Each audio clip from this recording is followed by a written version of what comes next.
Hello.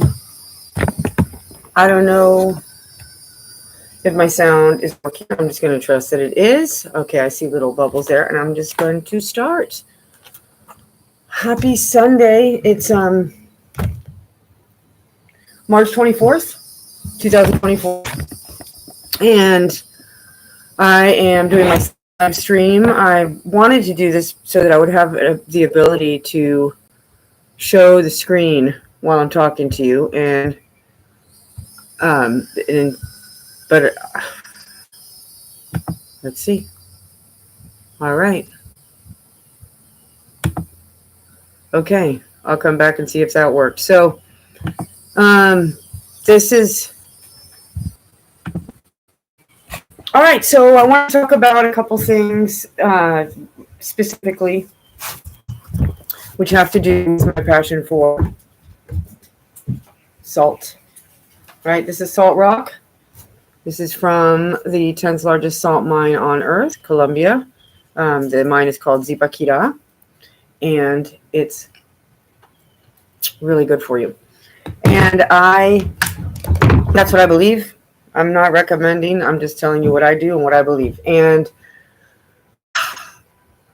I was at the Home Depot yesterday.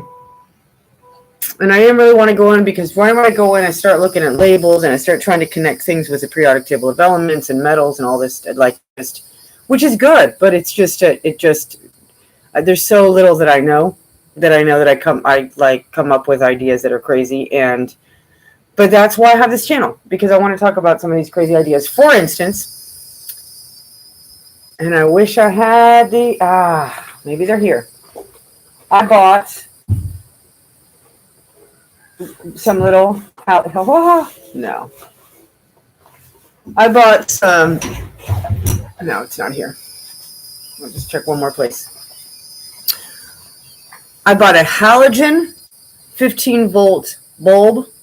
I bought a incandescent bulb and a LED. And I talked to 2 or 3 people that were working at the Home Depot about this. And I wanted to know the difference between incandescent. It glowed nicer, and it was tough on the skin if you got close to it, but it's overall had to use less. I think he said used less energy for long duration, and I believe that that's fluorescent light, and that's got a lot of kind of bad stuff in it. And he agreed, and I said, and I think it's a scam. I don't think that those time things are true either. But in any case, I said, well, the word halogen has the word H-A-L-O, like a halo. And when you think of all those, the beautiful paintings of saints and so forth, or Jesus, you'll see sometimes a halo around him. So if you've been watching my channel, you probably know I have my salt theory, unproven theory hypothesis for longevity, which has to do heavily with salt and its electrical powers, because salt is an electrolyte. And with my friend Victor, handyman, we were able to achieve bubbles with salt rock, water. I'm pretty sure it was this one. I brought it from Colombia. We made an anode and a cathode, a capacitor, connected it. We had the 2 little alligator thing, and we did it, right? So we got bubbles. So that's just like expanded my world to understand that there is something called blue energy, which is what John F. Kennedy knew about, which was that the oceans can energize the entire Earth easily. And I still obviously think that's totally possible. 70% of the Earth is seawater and level and flat. And so on this line of thinking, the halogen lights come from the word salt. And let me see if I can do that. Okay. So I'm going to put in, I'm going to share screens. I'm just pretending that everything is working perfectly here, and it probably isn't. But anyway, we're going to go here. Halogen entomology. Okay. So What do we get? Halogen. It comes from the Greek. There we go. Of course. But in mid-19th century, the word salt generates salt, right? Why are they called halogens? They were given the name halogen from the Greek root of hal, salt, and generated. So, just so you know, the halogens are a set of gases in the periodic table of elements that I recently learned from this book that I showed you before. And I was reading about that before I went into Home Depot. So, again, I believe that bigger than flat Earth is going to be the discovery that there's a bunch of hogwash. Hogwash, in a sense, it doesn't mean it doesn't work, right? There are things that work, but the way that it's alchemy. And not that I know a lot about alchemy, but I've been studying this, and the word chemistry comes from alchemy, and alkalize seems like it comes also from alchemy. And everybody's all crazy about getting magnesium into their body or getting it out of their water, or maybe it's all different types of magnesium, which it just doesn't. It's like when people told me there's a whole bunch of types of salts. I'm like, no, there's salt, and then there's salts that they add chemicals to. That's what I believe. If I'm wrong, please debate me, because I've spent a lot of time studying this. Since I learned that fluoride was added to the salt in Colombia, I wanted to understand, wow, is that good or is that bad? And why are they adding a chemical to something that God made? Because we can get our salt from salt mines. We can get our salt from the ocean, which is sea salt, and that's evaporation. That's done only in areas of the world where there's actually a beach next to or the ocean, or kind of like, anyway, the temperature has to be, or the climate has to be where it doesn't rain, because then you won't have salt if it doesn't rain, because you need it to dry, right? So I also have had the really fantastic blessing of seeing the salt, the ocean salt processing in the Atlantic coast of Colombia. So I understand that a little bit. And I believe that salt is an element, and it's not on the periodic table of elements, but sodium and chloride are. And, you know, they tell us that sodium's bad for us, and then they put chlorine in our water, and they have us go in pools with chlorine and tell us that chlorine is great for cleaning and so forth. And sodium's bad, when salt is sodium chloride, and the only source of sodium and the only source of chloride is salt. Now, that's from my research. I encourage you to look it up. But what I wanted to do today with whoever will look at this or watches this is look up sodium.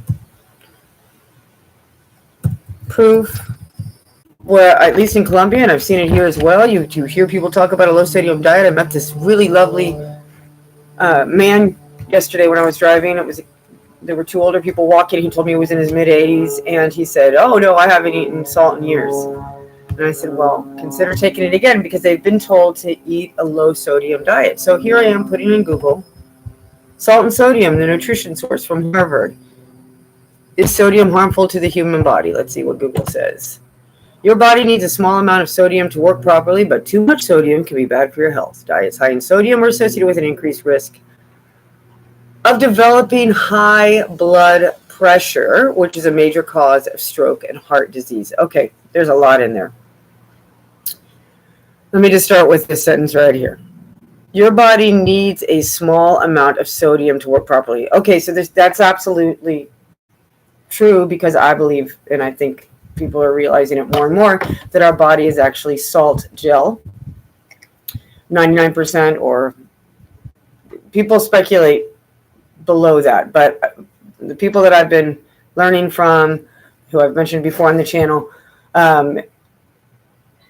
say that it's 99% salt gel, or what's called exclusion zone water, or crystallized water, or structured water. Those are all synonyms for what this concept is, that the body is a gel, like Jello, and not a liquid. It's a fourth phase water because it's not a liquid, it's not a gas, and it's not solid, right? Like we know salt, we know that water can be in, but it's a gel. So what I believe is, additionally to that idea that we're actually, but it's a gel. So what I believe is, additionally to that idea that we're actually salt gel, and I believe that we're at a salinity level like the ocean of 7%. And I'm just talking to people, learning that the pH thing is 7 to 8% is ideal or neutral. 7 is neutral. I do believe that 8's a perfect number. It's my favorite number, and it's also, I think, in gematria perfection, but I'm not sure. And as you know, it's infinity, and it's just a really cool number. And the analemma has to do with the number 8, and I believe that the 8 is a sacred number along with 13 because of that shape and other reasons. And also, if you look at the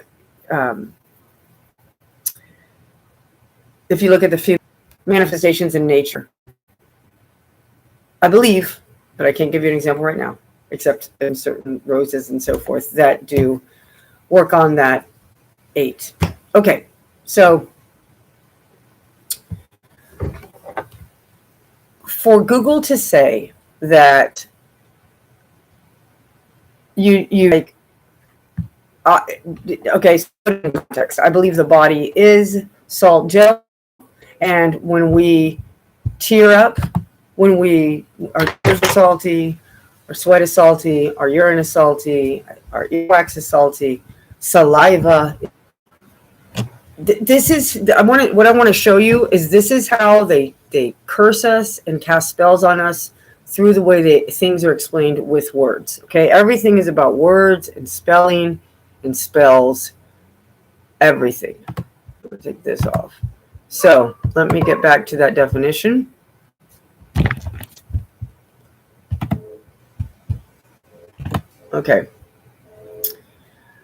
Okay, but too much sodium can be bad for your health. Can be bad. Okay, can be. Those are the 2 key letters. And you saw how long it took for them to prove this. Like, it took a long time for Google to come up with this page. So can be does not mean there's any proof to it. It's just saying it could happen. Secondly, diets higher in sodium are associated with an increased risk. Okay, first of all, associated. That is the biggest, blandest word ever. It doesn't mean prove it. It's just associated, meaning, oh, wow, this person got high blood pressure, which I think is also a bunch of bullshit.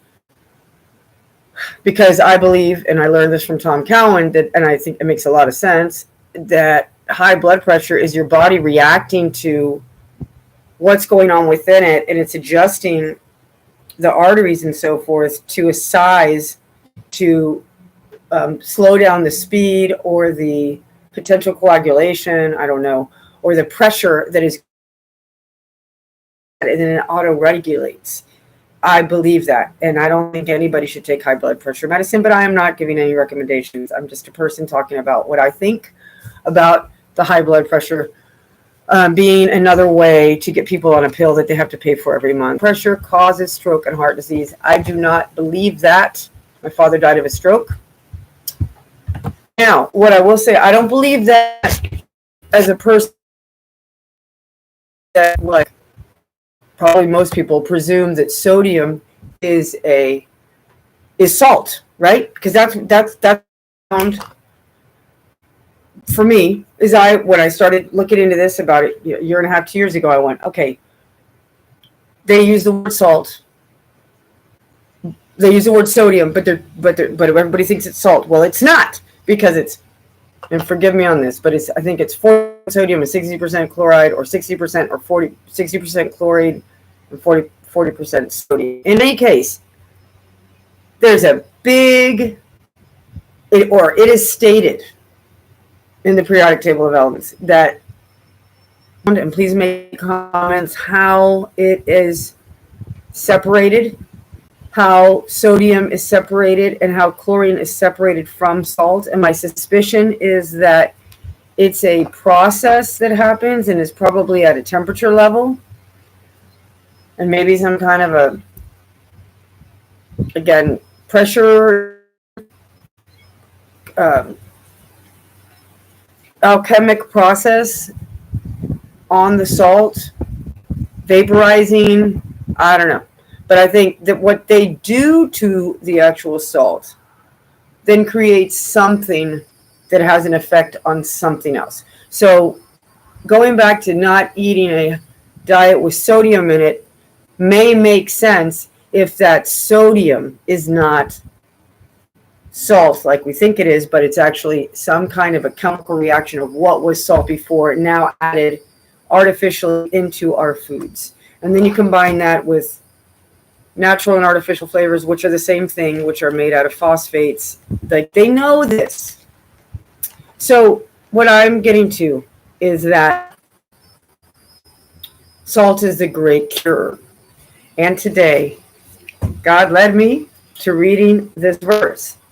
And it's because I had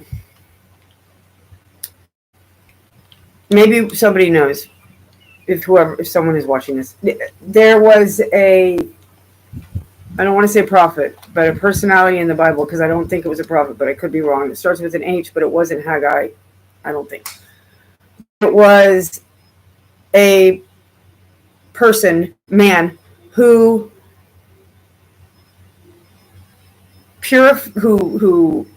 brought clean water to his people, and it was through making some kind of a opening or a pipe to get to the good water to come into the city. So I was thinking about that this morning. I was like, I want to find that, and I couldn't find it, but I did find it, and I love the story of Elijah and Elisha. I don't know if you know about them, but I got to them because I was studying the New Testament versus the Old Testament, with the changes in the names in the New Testament of prophets that were mentioned in the Old Testament in the same version of the Bible. In any case, we're going to go to Kings 2. Hold on. Kings chapter 2, 2 Kings, the second book of Kings, chapter 2, verse 19 to 22. Okay? So if you're not familiar with looking at the Bible, that 2 in front of it means that it's the second book of Kings, and there's a few books that have 2 books. So that's how that's lettered, or that's how it's formatted. And then I'm in chapter 2. So there it says 2 Kings. This is a Schofield Study Bible. And I'm on chapter 19. I'm going to read this, since nobody this is for me. And I'm so happy if someone does ever watch this. It's just nice to be able to talk. Oh, and then after this, I'm going to talk about my last video I made over a week ago that was taken down. And I was talking about arsenic. And I must have said a word there that YouTube doesn't allow. So, and the men of the city said unto Elisha, Behold, I pray thee, the situation of this city is pleasant, as my Lord seeth, but the water is bad and the ground barren. Okay, so Elisha is a prophet. He received his wonderful, let's just say, blessing, God-given gifts through Elijah. And this is the city of Jericho. And they're asking him, help us with the water. This is a beautiful city. I put a link. I put in the community post a really good Bible study on this. So I'm not going to repeat that. I'm just going to keep reading. And he said, bring me a new cruse and put salt in it. So I think cruse, C-R-U-S-E, means a vessel from reading the Bible study. And put salt in it. And they brought it to him. And he went forth unto the spring of the waters. So he went to the spring where they knew that their water was tasting bad, even though the city looked really pretty and was a pleasant place to live. The worst thing was that the land would not grow, was barren land, and the water was bad. And Jesus went forth unto the spring of the waters and cast the salt in there and said, not Jesus, excuse me, Elisha. And thus saith the Lord, I have healed these waters. There shall not be more. There shall not be from there any more death or barren land. So the waters were healed unto this day, according to the saying of Elisha, which he spoke. Well, if you've watched my other videos, and this is, I'm going to go to what happened last week, or the week before last week. I thought it was a really good video about my visit to the sheriff about arsenic. And before I get to that, my point is I've been really into the water thing, and I brought the chemtrail conversation of the spraying to the attention of the sheriff who works at the sheriff's office. I mean, he was very nice. And we walked outside, I showed him the chemtrails, and I said, I'm concerned about how it affects our water because I understand that there's, arsenic in our soil behind me from the water department, from the water preservation department of this county. And also the EPA told me yes, and it's naturally occurring. I don't believe it's naturally occurring. I'm studying the periodic table of elements. I do not believe that it's naturally occurring.